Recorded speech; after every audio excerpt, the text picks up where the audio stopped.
Oh my god, my nipples are so hard right now. If there was ever a system that did everything right, it was the PlayStation. As a somewhat cynical 10-year-old, I did wonder why Sony, manufacturers of VHS players and sound systems, thought that they had any right to enter the video game arena, dominated by long-standing rivals Sega and Nintendo. While there had been minor inroads towards the realms of 3D, most attempts were more pseudo-3D, like what we saw with Wolfenstein and later in Doom, where 2D was used to create the illusion of a 3D space. The few companies of the time that actually did try for a full 3D game, the results were, oh god. PlayStation felt like the first attempt at three-dimensional graphics that didn't feel cursed as fuck. And yes, I know what you're all going to say, but Cactus, you handsome devil, what about the Sega Saturn? Didn't that come out first? Children, let me tell you a story about Sega in the mid-90s, a company that seemed to do everything, and I mean everything, in the worst way possible. While yes, the Saturn could do 3D, this was somewhat of an afterthought, initially focused on 2D graphics.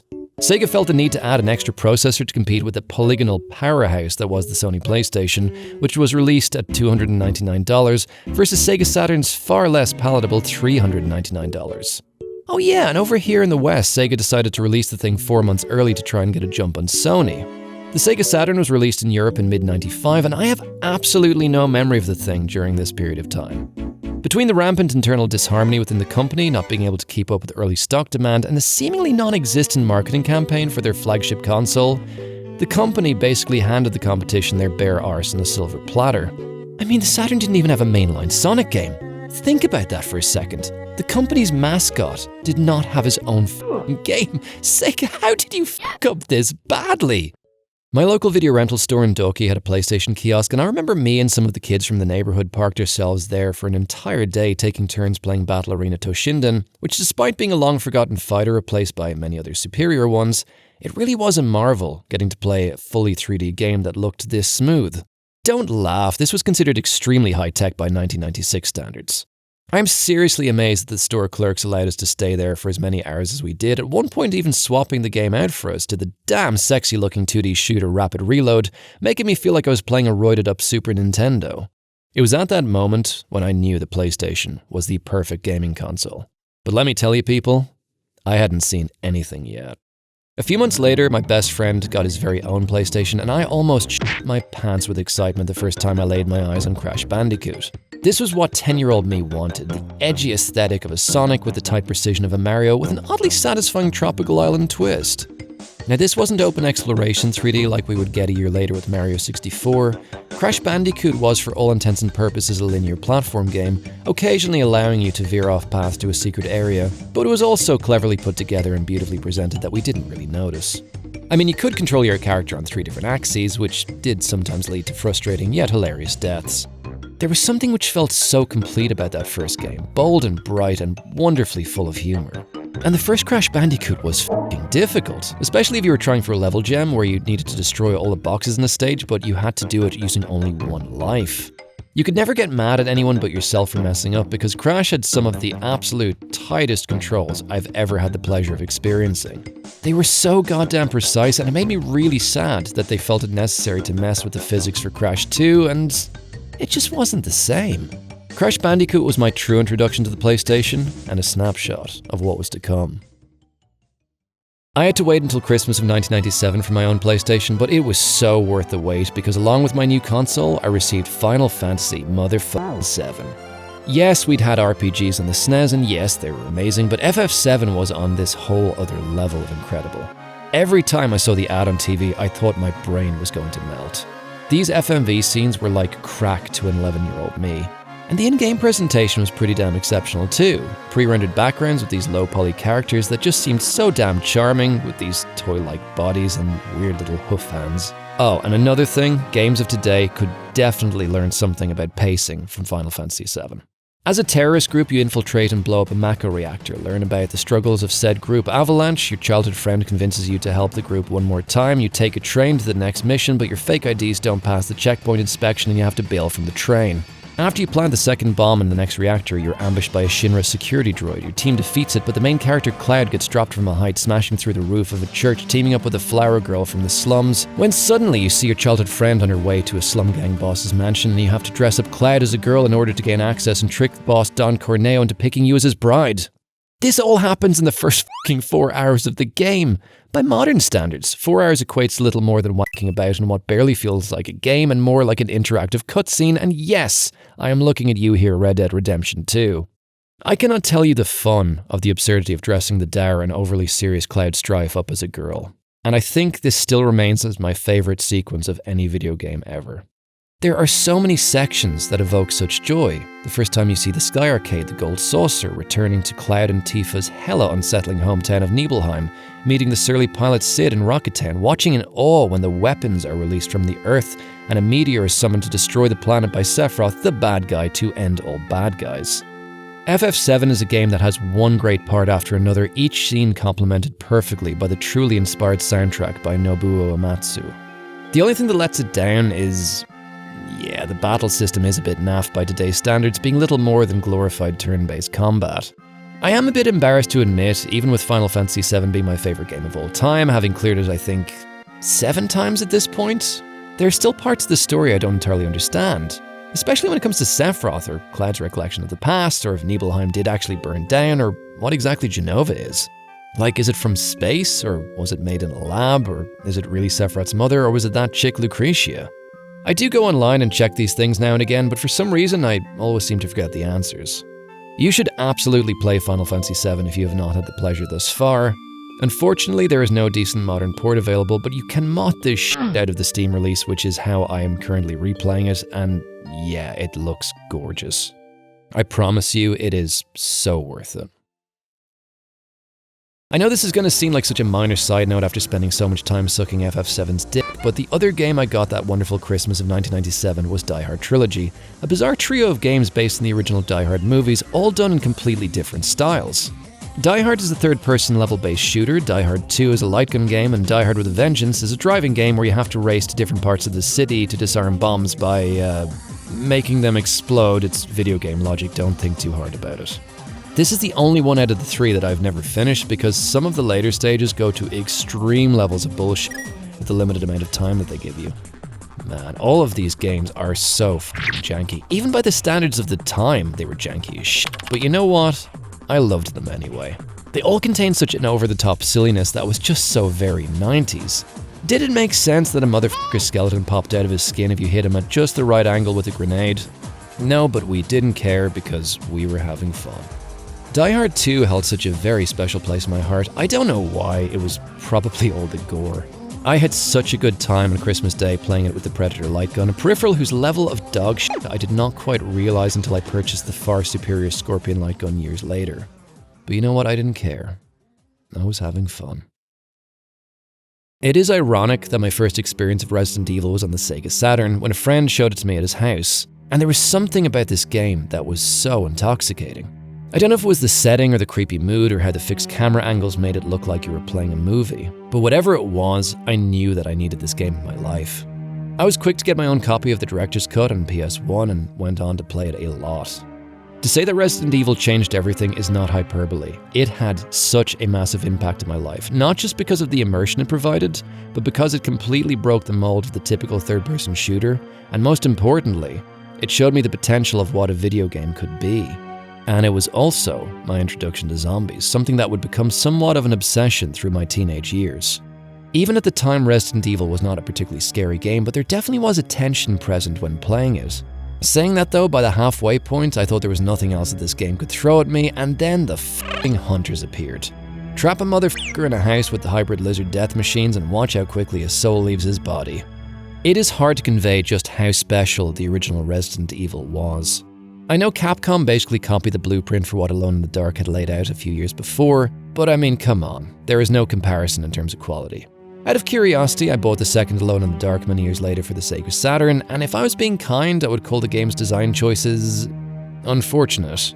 If I was being less kind, I would ask what kind of producer thought that this utter turd of a game was fit for release. Imagine everything being as awkward as humanly possible, and look, there's a reason that the Alone in the Dark games are not talked about with any sort of reverence, alright?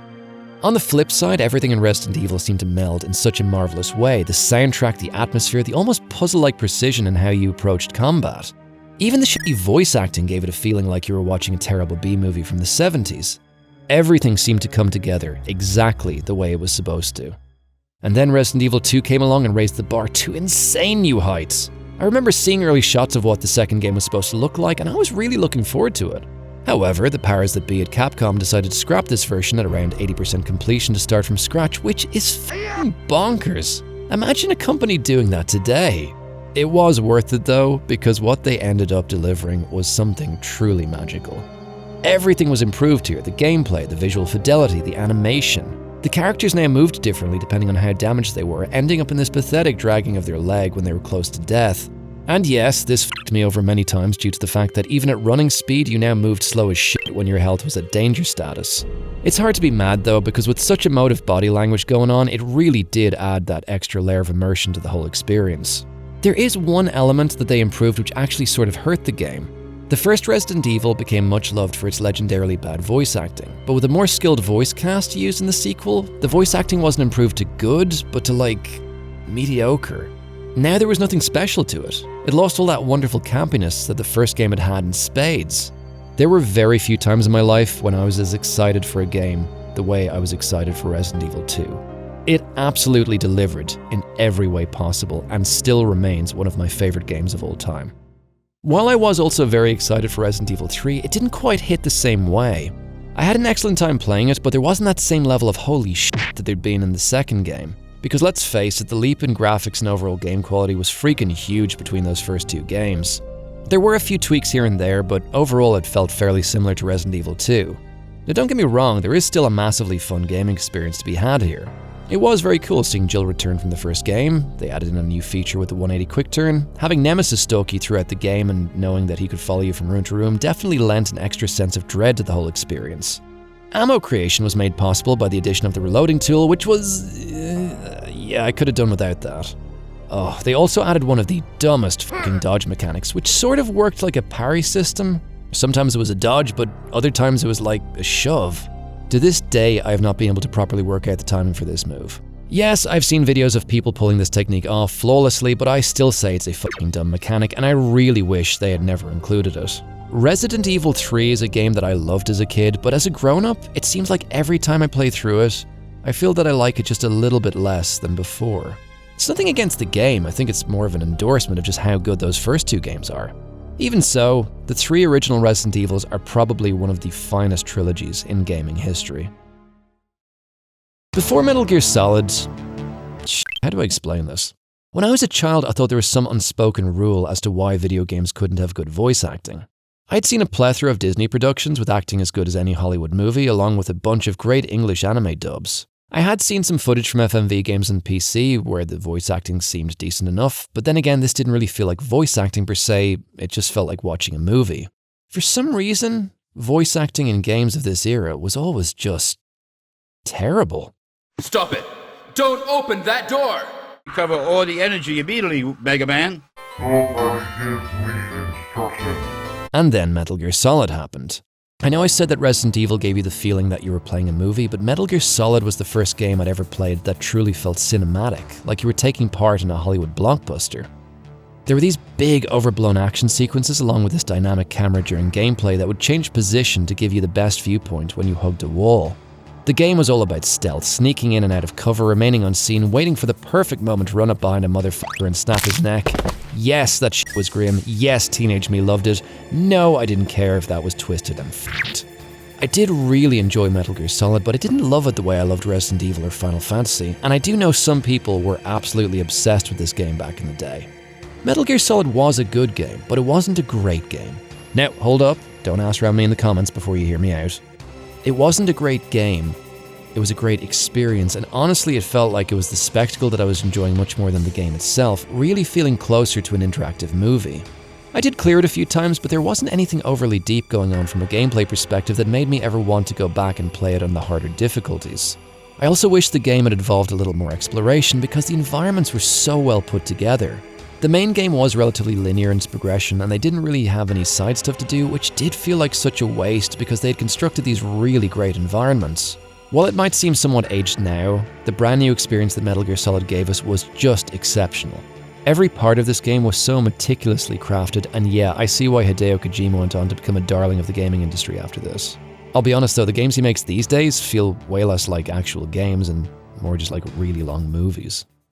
Before Metal Gear Solid snuck its way into our hearts and minds, we had Tenchu Stealth Assassins, and I mean, come on, what 12-year-old wasn't going to love this? A super violent over-18 sneak 'em up where you had to play as a ninja and slit people's throats. Yes, I was a simple child with simple needs. Look, I'll be the first to admit Tenchu is not that good a game. It looks weird, it plays weird, the levels are not particularly well designed, the sneak mechanics feel awkward as fuck. It is full of bullshit instant death moments. Seriously, I cannot tell you the amount of times I would try to hookshot myself to something only to get snagged on the level geometry to then plunge to my death. And what made the frustration so much worse is that the game had no mid-level checkpoints. But, despite all of this BS, Tenchu still somehow managed to be a massive amount of fun. There was something so incredibly satisfying about sneaking around the rooftops of feudal Japan, fighting pirates, taking down cultists, and battling supernatural beings. There was this wonderful freedom in what Tenchu provided. There was no right or wrong way to approach a level, and this really made you feel like a genius when you worked out the best way to take down a series of guards without being spotted. Tenchu has a scoring system for each level, where if you achieve the rank of Grand Master by getting over 400 points, you earn a unique item which helps you in your ninja tasks, which greatly ups the replay value. To give you even more variety, the game had 3 completely different enemy layouts for each level, though strangely the choice of picking each layout was locked behind a cheat code. The combat did take a lot of getting used to, and while yes, it's not exactly what you'd call smooth, it never felt unfair. It seemed like there was just the right amount of push and pull in the fighting system for one-on-one battles against bosses, and holy shit, there were some considerably tense moments here. Being almost dead and trying to run the away to chug down a healing potion, and then out of nowhere that motherfucker Onikage kicks me in the back, knocking that shit out of my hand. Is Tenchu worth playing these days? Probably not. Only for the fact that Tenchu Wrath of Heaven on PS2 pretty much fixed everything that was wrong with the original. Could play the original. There is something charming in all that jank. Time Crisis on the PS1 was the first time I felt like there was a decent arcade shooter experience at home. Yes, there had been many others, but I don't know, the home console version always looked noticeably crusty compared to its arcade counterpart. And while yes, Time Crisis still had to make some graphical compromises, it felt like the most faithful light gun port we had received thus far. Time Crisis came paired with Namco's G-Con 45 light gun, and this thing was the gold standard of light gun peripherals. After having spent months with the absolute turd that was the Predator light gun, this thing felt like sweet heaven. The G-Con didn't come with a pedal for Time Crisis, you instead pushed a button on the side of the gun, and this was a good enough substitute that you forgot about the missing pedal pretty quickly. Saying that, I did later purchase the real arcade light gun, complete with pedal and recoil function just like in the arcade. But damn, that thing was a fucking beast, really damn heavy and so goddamn noisy because of how the slide kicks back every time you fire. You seriously do not realize how loud that shit is when you're in the arcade. Despite having all the bells and whistles, I never liked the real arcade light gun nearly as much as Namco's official peripheral, and I was always convinced that the G-Con was more accurate anyway. All in all, PS1 Time Crisis was a great experience. It was extremely faithful to the arcade counterpart, and it included a whole extra scenario that was unique to the home port, and holy hell, it was hard as balls. And oh hell yeah, the next year in the summer of '98 they released my favourite light gun game of all time, Point Blank. If you've never played it before, think WarioWare, but you shoot shit. Point Blank was filled with these unbelievably charming and colourful bite-sized levels where you might be shooting piranhas or cardboard cutouts of ninjas or maybe even an apple off the head of poor old Dr. Don or Dr. Dan. I still remember the first time I played this game. There was this lone arcade cabinet in this curiosity store in Stevens Green Shopping Centre, which I think was located where Carol's is now. They sold loads of alternative stuff like juggling equipment and those weird snakeboards that were impossible to ride, and Pogs. Remember Pogs? Man, Pogs were the shit. Anytime we went there, I would always beg my dad to let me play Point Blank. I had never seen anything quite like it. I remember being so proud the day I finally shot that apple off Dr. Don's noggin. And yes, I did feel kind of bad because I had nailed him straight through the forehead a good few times before that. Much like with Time Crisis, Namco went above and beyond with the home port of Point Blank. Not only did they include all 48 stages from the arcade game, but also a bunch of extra stages exclusive to the PS1, and a unique story-driven RPG where you had to move the good doctors around by shooting at the screen. You faced random enemy encounters which played out like stages from the arcades. Namco, you are awesome. Seriously, my dudes, never change. The PS1 had some stellar fighting games. My mate who had the PS1 along with Crash Bandicoot had also purchased Tekken 2. Which we did have a lot of fun with, but I'll be honest, I felt the game got obliterated in terms of quality by Tekken 3, one of my most beloved fighting games in the system. Soul Blade was also a really good time, providing some really solid weapon-based combat. But no, there was one game that truly stole my heart, and that was Bloody Roar. A fighter where you could transform into animals, and I have to say this game had a major influence on me in regards to the fighting game genre as a whole. It's hard to say exactly what it was about Bloody Roar that made it stand out. There wasn't anything difficult to learn in terms of special moves, the combat was actually very simple. But even so, there still remained an awful lot of strategy in regards to when to activate your beast mode. Transforming into an animal gave you much more powerful attacks, but getting damaged enough would drain your beast meter, eventually reverting you back to human form. However, there was another consideration to be made.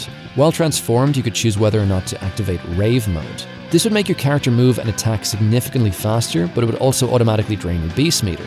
The intuitive combat system paired with the risk versus reward gameplay of transformation was extremely addictive, delivering a very satisfying and multi-layered fighter. I would frequently find myself wanting to play one more match against mates, seeing if I could work out a more efficient way to use my resources during a fight. If you've got the DuckStation emulator and a couple of PS5 controllers, do yourself a favour and download Bloody Roar. Invite some mates around, grab some beer and chips, and I guarantee you are going to have a most excellent evening.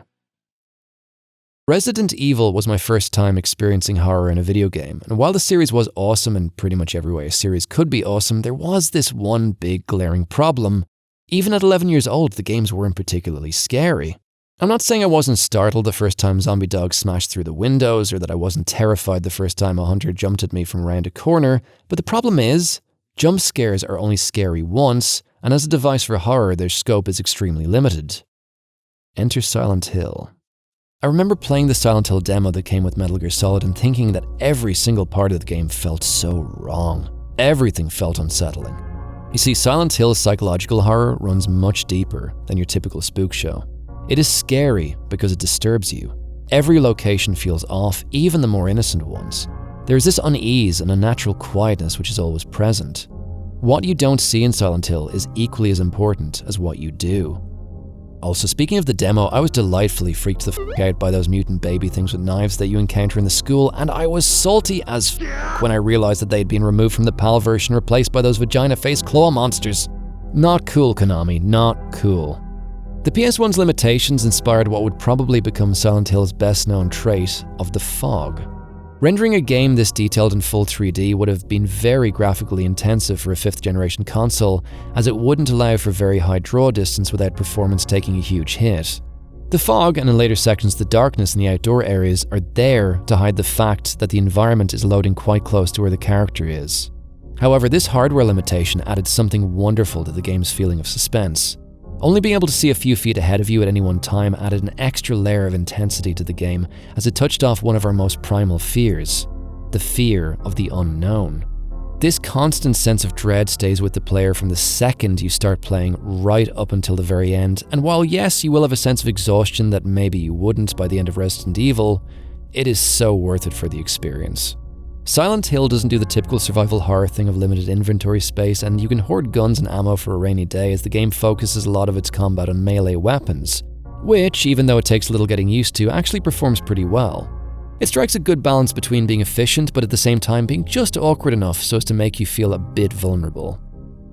Back in the day, I adored Silent Hill, however I will admit it probably hasn't aged as well as Resident Evil, but you know what? I still love it. It will always be something very dear to me. Everything from the bizarre story of the town to the cult to the seemingly endless drug problem, which I don't know why I find the idea of tourists going to Silent Hill to get f***ed up really funny. That awkward, stilted way the characters talk to each other feels like it's right out of something David Lynch would be involved in. Silent Hill is my perfect kind of weird, and I will always love it. It's strange when you think about it. Skateboarding should be the perfect concept to base a video game around.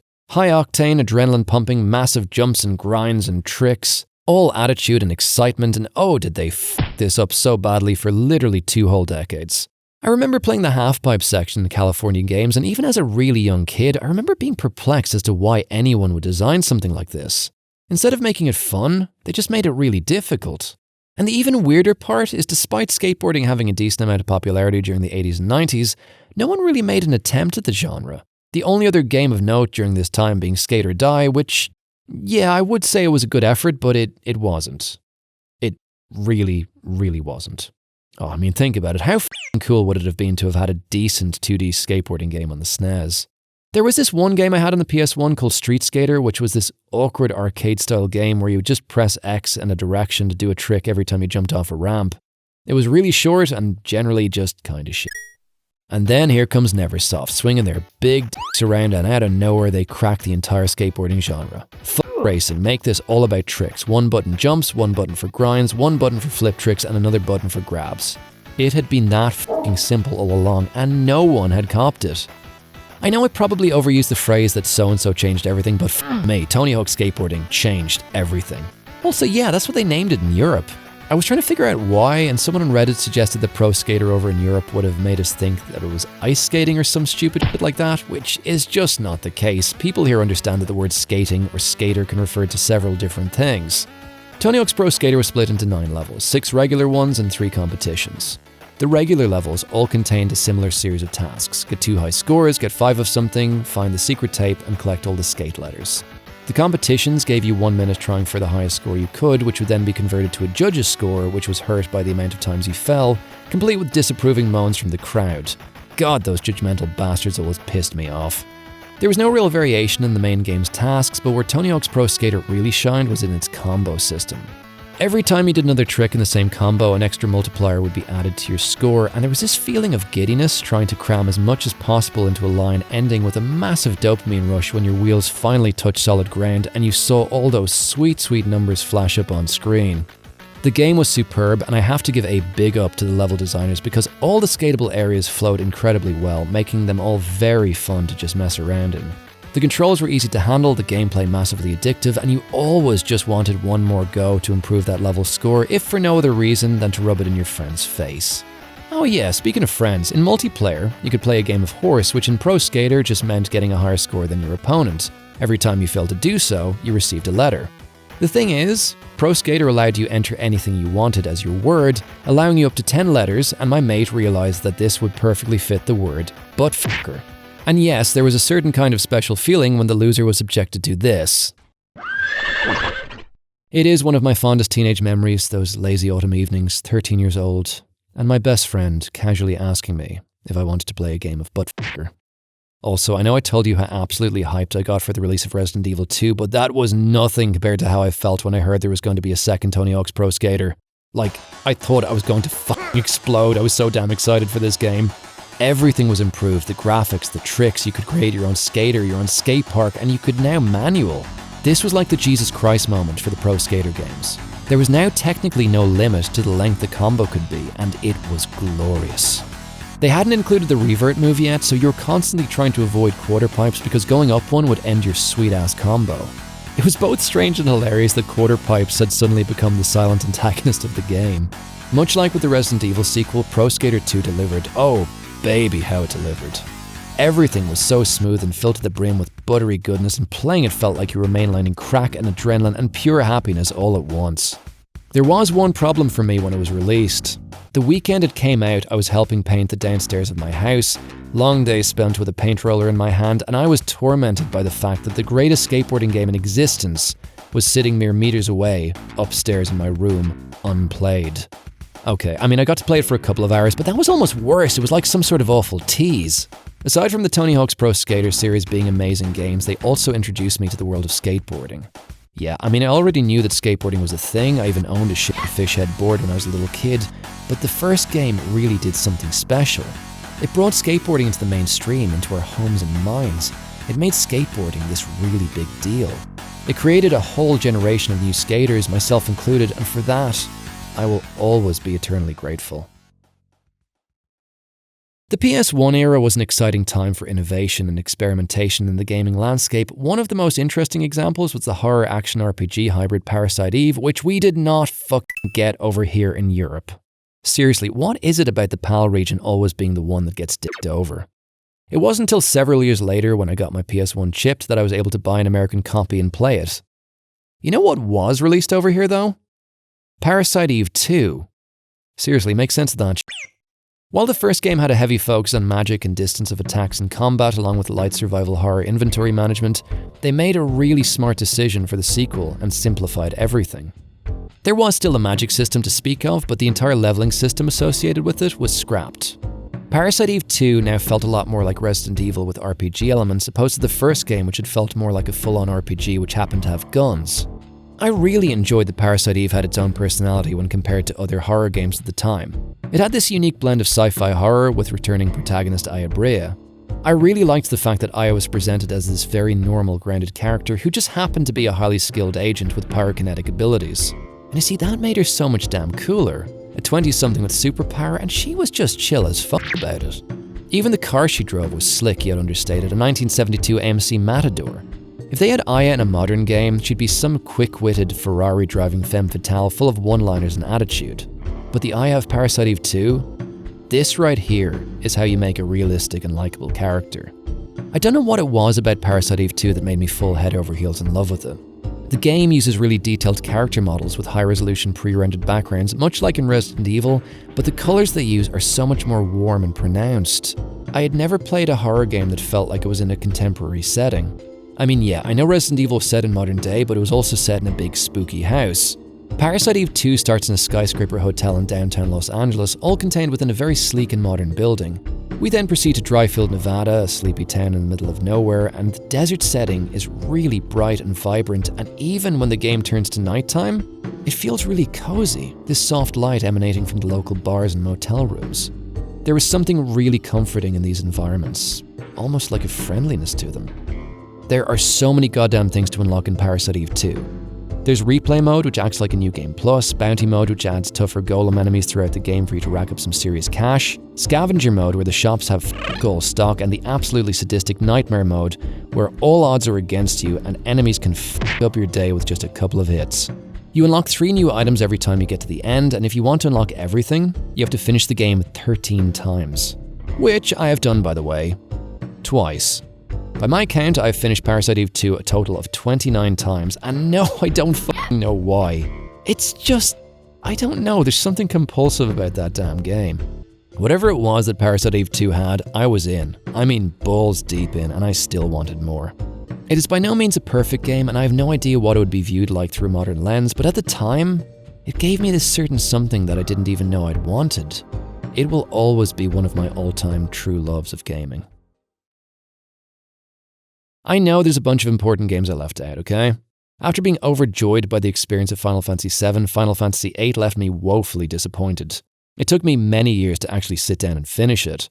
While it was a perfectly fine game, compared to the perfection that was FF7, it wasn't even in the same league in terms of quality.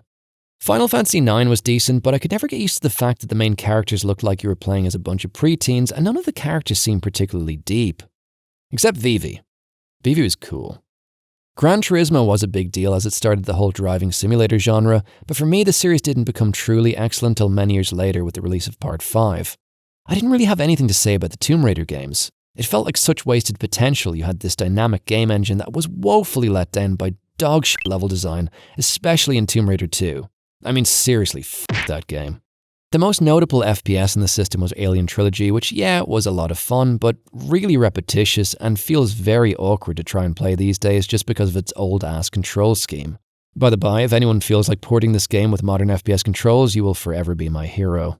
The PlayStation era was an interesting point in time because a lot of game standards were not yet in place, so we often got these weird in-betweens. For instance, we had the first Grand Theft Auto, but it had this crappy-looking top-down view.